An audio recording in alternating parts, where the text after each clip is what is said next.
l'avis de la ville de Nanterre sur le projet de schéma de cohérence territoriale dit le SCOT. Et donc, c'est Raphaël Adam qui rapporte. Je vous remercie, monsieur le maire.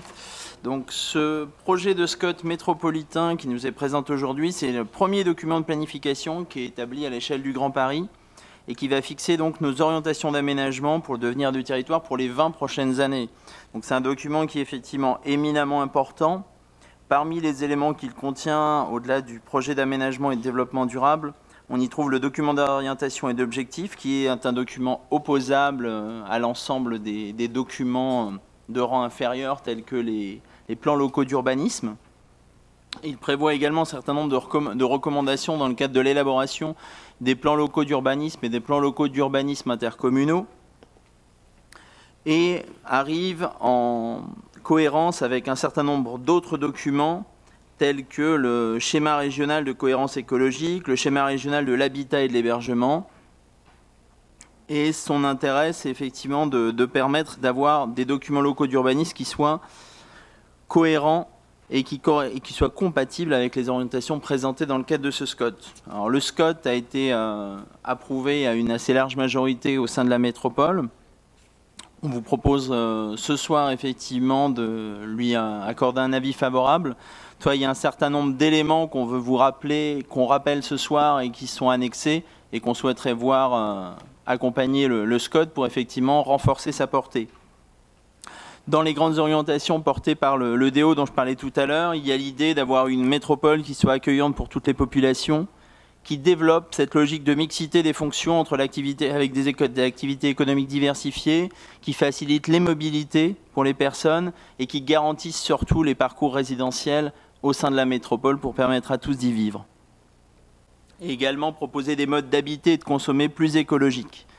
Parmi les orientations que nous avons proposées à la métropole dans le cadre du SCOT, il y a tout d'abord la question de prioriser l'objectif de rééquilibrage de l'offre de logement et d'hébergement entre les communes de la métropole en se référant aux exigences déjà portées par la ville lors des travaux sur le plan métropolitain de l'habitat et de l'hébergement, notamment la fixation de 30% de logements sociaux sur l'ensemble des programmes neufs, hors communes soumises à des rattrapages SRU et hors quartiers prioritaires de la politique de la ville.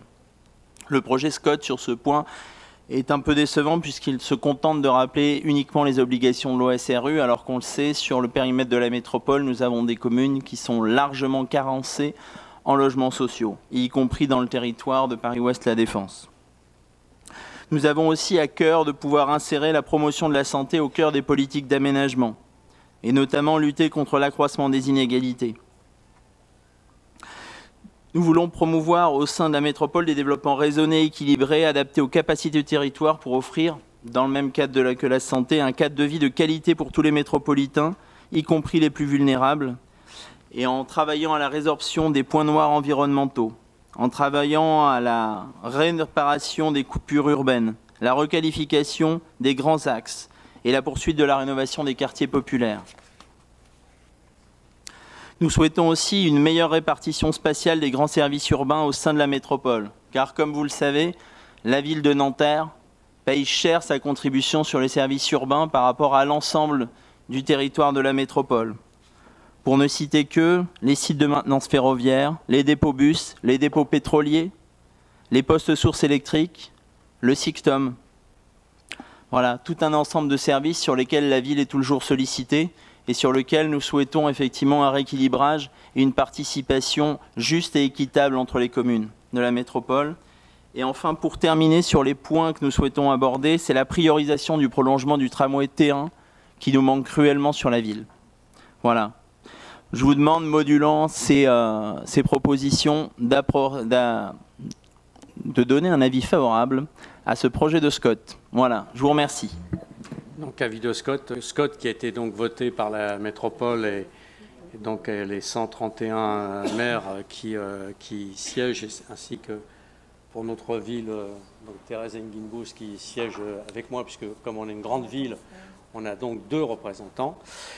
Mais je crois que c'est bien que la ville continue de mettre en avant un certain nombre de points qui, de toute façon, devront à l'avenir évoluer. Si vous n'avez pas d'autres remarques, Thierry, vas-y. Oui, monsieur le maire, chers collègues. Ce document Ce document formalise les points de convergence moyen terme entre les élus de la métropole sur le devenir du territoire. Il constitue une indéniable avancée. Rappelons que son principe était contesté au début par un certain nombre de villes. Ce SCOT ne doit pas constituer un simple écran entre les règles étatiques et les pays élus intercommunaux, mais bien le cadre d'inspiration novatrice en phase avec les exigences climatiques et sociales. Le maître mot de ce document stratégique reste l'ambition de créer une métropole polycentrique dont le maillage interne rentre en cohérence avec les dynamiques territoriales externes. Nous devons veiller à ce que la recherche d'attractivité territoriale ne contribue pas à sécher les autres territoires, ni à accentuer encore plus les déséquilibres géographiques. Cela implique pour Nanterre de mettre en valeur les acteurs locaux. Tant de travail reste à accomplir. Embellir les axes structurants interquartiers, atténuer l'impact des infrastructures ferroviaires, ménager des couloirs de biodiversité. Nous nous associons pleinement à la vigilance de la vie de la ville sur ces questions sensibles, où des équilibres aussi fragiles que cruciaux doivent être préservés. Par ailleurs, nous devons effectivement rester fermes sur l'exigence de rééquilibrage dans la construction de logements sociaux et d'hébergement. Concernant l'objectif de 30% de pleine terre et de 10% dans les tissus urbains denses, la demande de la ville d'une cartographie précise des emplacements sur les projets de végétalisation et d'agriculture urbaine est le gage d'une impulsion concrète permettant de dépasser des déclarations d'intention non engageantes. Il en est de même concernant l'exigence de cartographie des axes de nuisance et de conformité des trames vertes et bleues, qui sont, rappelons-le, le point de passage de la petite faune et peuvent constituer des îlots, des axes de fraîcheur et d'absorption des gaz à effet de serre. On partage aussi la réserve concernant le développement des ports urbains et des plateformes non logistiques non encore identifiées. Nous demandons une réflexion pour favoriser la coordination métropolitaine sur les projets de transport de marchandises fluviaux et ferroviaires qui permettraient de diminuer la pollution liée au transport par camion. Enfin, nous demandons une identification des points d'apport volontaires, des plateformes de compostage et des centres de transfert. Merci. Je propose de passer au vote. Voilà.